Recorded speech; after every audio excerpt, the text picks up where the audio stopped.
In communities across Guyana, some tragedies fade into history. Some leave wounds that are never forgotten. For the family of Ranella Benfield, the pain remains as sharp today as it did the day her life was taken.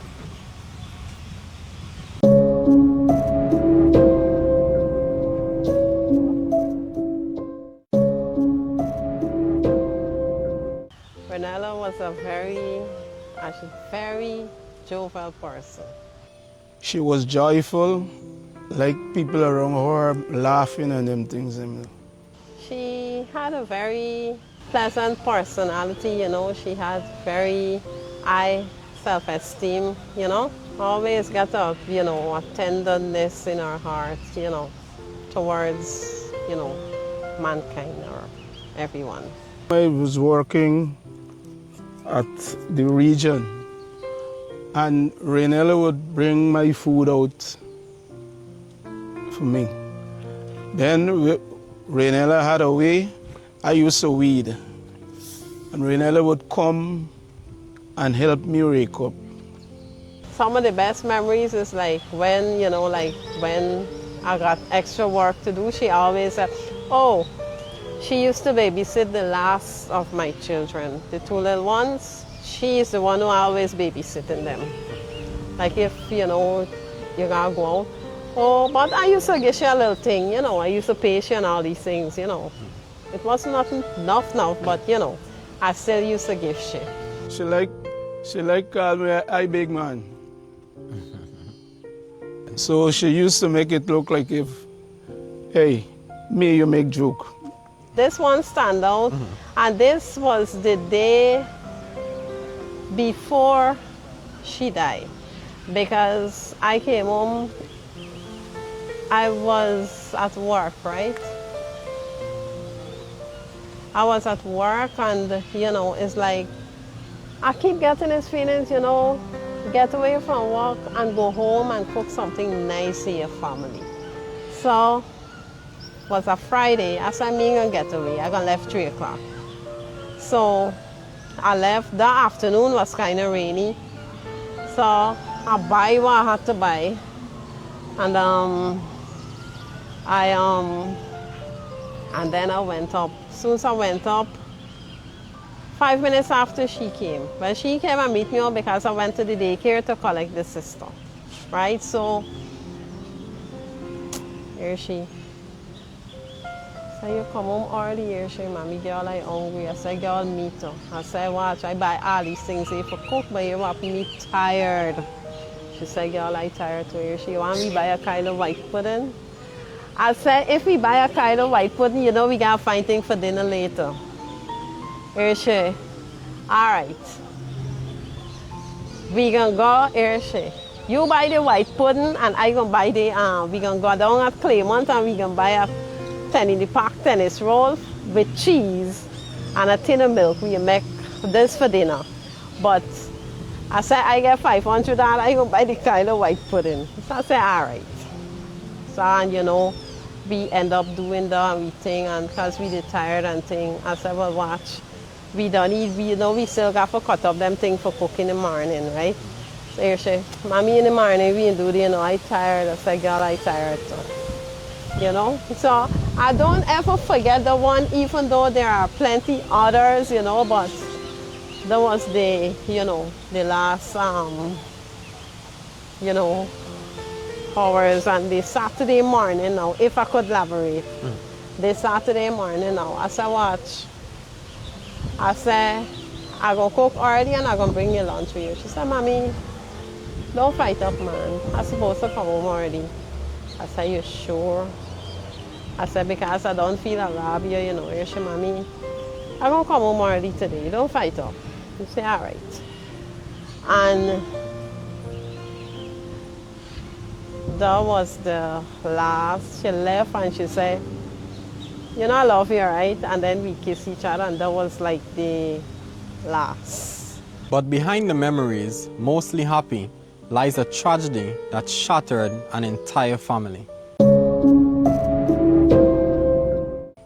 On the 11th of December 2017 when my neighbor called out and said, watch police days there. When I went out, he had about 5 or 6 policemen. He had one who was an inspector. Can't remember his name offhand, but he said to me, you know Ranella Benfield? I said, yes, it's my daughter. And he said, put on your clothes and let me go. I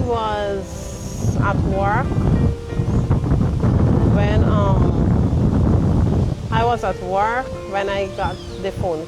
As soon as I go in, I made my tea, I sat to eat my breakfast, and then it's like my supervisor came and she was like, Monitor, morning, people that are looking for you, you know.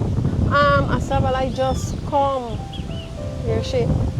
I just got a call from the Beefy Health Center that looking for you.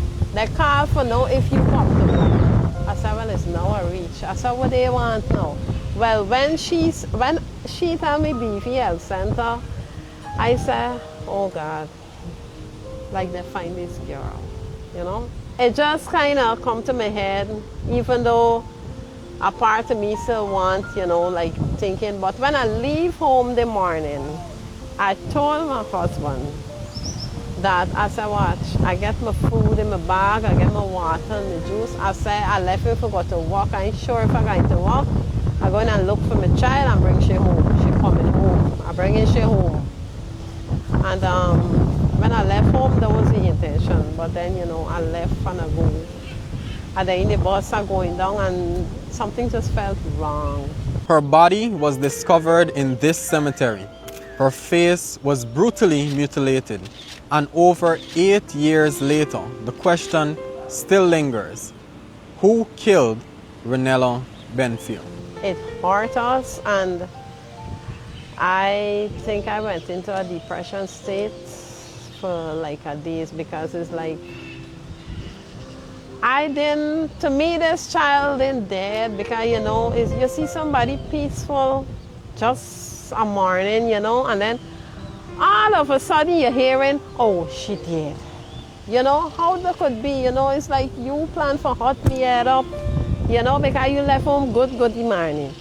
Up to now, I just remember Ranella. Because of that, I don't celebrate Christmas. Me want to hear nothing about Christmas, because she was found close to the time where we celebrating Christmas. Whole year I just be good. I'm telling you from my experience, every year, whole year I just be good. You see, when December come around, it don't be a nice month for me at all. It's like you just slip into this depression stage because of that, you know, because December she died, and December she birthday too. So it's all to one. So December don't be a really nice month for me. But you know, you just gotta try to keep it together because of the younger children.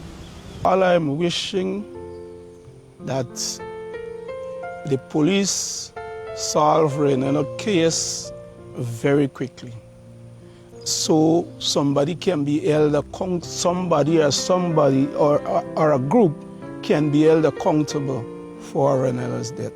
I would like to know, why is it they thought my child deserved a death like that, and I would like to know why, and I would like to know who did it, because I need an apology, and you gotta apologize to God too.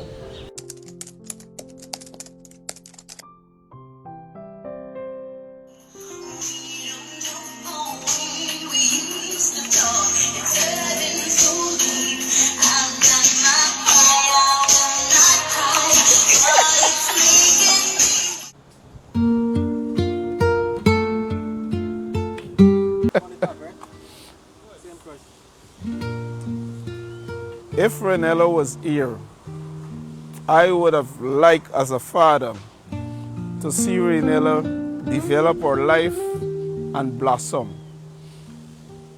given the fact that she was robbed of that opportunity and nobody seems to be willing to give an account for it.